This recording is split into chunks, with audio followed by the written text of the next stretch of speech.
को भी पढ़ते हैं, तो पढ़ना हमेशा जीवन के अंदर गुण होना चाहिए।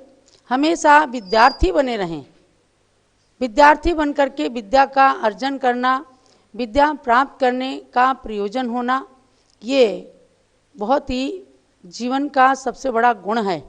हमारी पूज्य गणी ज्ञानमती माता जी हमेशा कहती हैं, आज इस आयु के अंदर भी वे कोई ना कोई ग्रंथ की गाथा रटती रहती हैं। और जब हम लोग कहते हैं माता जी आपने तो हजारों गाथाएं याद कर ली, अब आप क्यों याद करती हैं, तो कहती हैं कि जीवन में हमेशा विद्यार्थी बने रहना चाहिए। विद्यार्थी का मतलब क्या है? विद्या के अर्थी, माने विद्या को ग्रहण करने का अर्थ है, प्रयोजन है जिनका, वो कहलाते हैं विद्यार्थी। स्वाध्याय कर रही थी तो एक बड़ी सुंदर बात आई, विद्यार्थी के 5 लक्षण होते हैं। आप लोगों को भी पढ़ाया गया होगा। काग चेष्टा बको ध्यानम स्वान निद्रा तथैव च अल्पाहारी गृह त्यागी विद्यार्थी 5 लक्षणम। आप लोग सोचेंगे आज माता जी हमें विद्यार्थी के लक्षण बताने लग गई।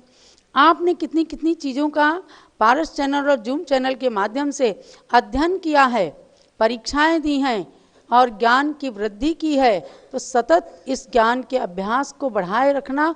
तो इसलिए हम भी विद्यार्थी हैं, इस बात की अनुभूति करते रहना।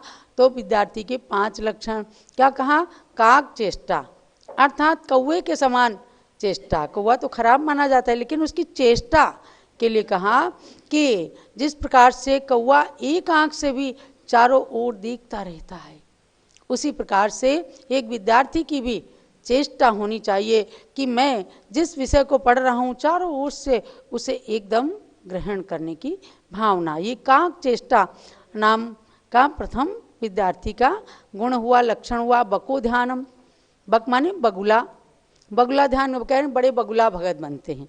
यानी बगुला जो है पानी के बीच में खड़ा रहता है और एक टांग से, और मछली पकड़ने की ओर, बसी मछली खाने की ओर ही उसका ध्यान रहता है, बाकी वो कुछ भी नहीं देखता। तो इसी तरह से कहा कि किसी भी परिस्थिति में आपकी अपनी दृष्टि, यानी विद्यार्थी की दृष्टि जो है वह पढ़ने की ओर, कैसे क्या चीज़ मैं इसके अंदर से अपने अंदर ग्रहण कर लूँ, ऐसा बगुले के समान एक तरफा ध्यान होना चाहिए।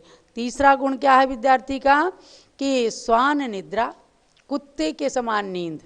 कुत्ते की नींद बहुत हल्की कही जाती है, जरा सा उसे आहट लगी और तुरंत वो सावधान हो जाता है। इस प्रकार से हल्की नींद, वरना तो कुंभकर्ण जैसा एकदम कहते हैं ना कि गेहूं बेच के सो गए। यानी कभी कभी कोई तो ऐसा सोते हैं कि बैंड भी बजता रहे लेकिन नींद नहीं खुलती। तो ऐसे लोग कभी भी विद्या को ग्रहण नहीं कर सकते, ज्ञान प्राप्त नहीं कर सकते, ज्ञानी नहीं बन सकते, हमेशा परावलंबी रहेंगे। तो इसलिए अपनी निद्रा को हल्की बनाना। अब बनाया कैसे जाए? क्या ये किसी के हाथ में है? हाँ, हाथ में है। अपनी निद्रा को हल्की बनाने के लिए कि हम सावधान हो जाएं, विद्यार्थी सावधान रहे, तो उसके लिए आगे का और गुण कहा? अल्पाहारी, अल्पाहार करें, यानी कि गरिष्ठ भोजन कर लिया, खूब पेट भर के ठूस ठूस के खा लिया, तो वो जो है कभी भी हल्की नींद नहीं सो सकता। फिर ऐसी गहरी नींद में सोएंगे कि उन्हें होश नहीं रहता। तो अपने को होश और जोश दोनों रखना है पढ़ने में, अपने मन को खूब अच्छे से लगाना। तो अल्पाहारी होकर के, यानी अल्प भोजन तो करना ही, सात्विक भोजन भी उसके अंदर शामिल है। जिस दिन आप गरिष्ठ भोजन करेंगे तो देखो नींद आएगी। ऐसे में विद्या का अर्जन अच्छे से नहीं हो सकता। जो समय निकल जाता है तो वो समय वापस नहीं आता, तो आलस्य बढ़ता है, मन चंचल होता है। तो इसलिए अल्पाहारी रह करके, अल्प निद्रा लेकर के अपने ज्ञान की वृद्धि को हमेशा करने की भावना होनी चाहिए। ये है विद्यार्थी का चौथा लक्षण। अब पांचवा लक्षण क्या है? गृह त्यागी, यानी अल्पाहारी गृह त्यागी विद्यार्थी 5 लक्षणम। अल्पाहारी भी हो और ग्रह का त्यागी। गृह त्याग माने आज भी देखो बच्चे जो यूपीएससी में बैठते हैं, नीट के एग्जाम देते हैं, जा करके लाइब्रेरी को चाट डालते हैं, बिल्कुल यानी वहाँ एकदम एकांत में रह करके जितना उनका ध्यान पढ़ने में लगता है तो वो ज्ञान ग्रहण कर पाते हैं। और तब परीक्षा में बैठ करके, और फिर एक बच्चे ने कल व्हाट्सएप के ग्रुप में डाला लखनऊ से, हमारे अरहम जैन ने, कि 92% मार्क्स आए हैं, बड़ा खुश हो गया। उसके मम्मी पापा भी खुश हो गए। और एक रिद्धिमा जैन ने कहा 96% मेरे नंबर आए हैं 12th में। यानी कि बच्चे भी खुश हो जाते हैं और माता पिता भी। तो क्या किया बच्चे ने, यानी ध्यान लगा करके उसने पढ़ाई की है।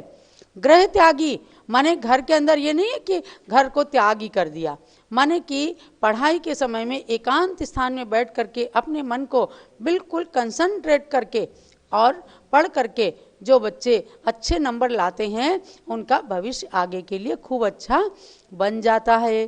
तो ऐशो आराम घर के अंदर, भाई मम्मी कहीं लाए, बेटा ये खा लो, ये पी लो, अब सो जाओ, अब आराम कर लो। लेकिन बच्चों को अपने करियर की जिसको चिंता है तो वो निश्चित रूप से पढ़ते हैं। तो ये हमारे ऋषियों ने, मुनियों ने, कवियों ने विद्यार्थी के 5 लक्षण कहे हैं, समझे। हम भी विद्यार्थी हैं, आप भी विद्यार्थी हैं। आपको घुमट सार पढ़ने में आनंद आता है, कोई कठिन प्रकरण नहीं है, क्योंकि जीवकांड है, अपने ही अंदर स्थित जीवात्मा के बारे में जानना होता है। संयम मार्गणा के अंदर आइएगा आप, 124 नंबर की गाथा। अब देखो, जैसे आप परीक्षा देने के लिए बैठेंगे, खटाखट कोई तो 15 ही मिनट के अंदर पेपर सबमिट कर देते हैं और कोई 2 घंटे तक भी नहीं कर पाते। तो ये सब पढ़ने की महिमा है। और आप बिल्कुल ध्यान लगा करके विद्यार्थी के इन 5 लक्षणों को अपने जीवन में जरूर उतारिए और पढ़ करके अपने ज्ञान की अच्छी वृद्धि करें।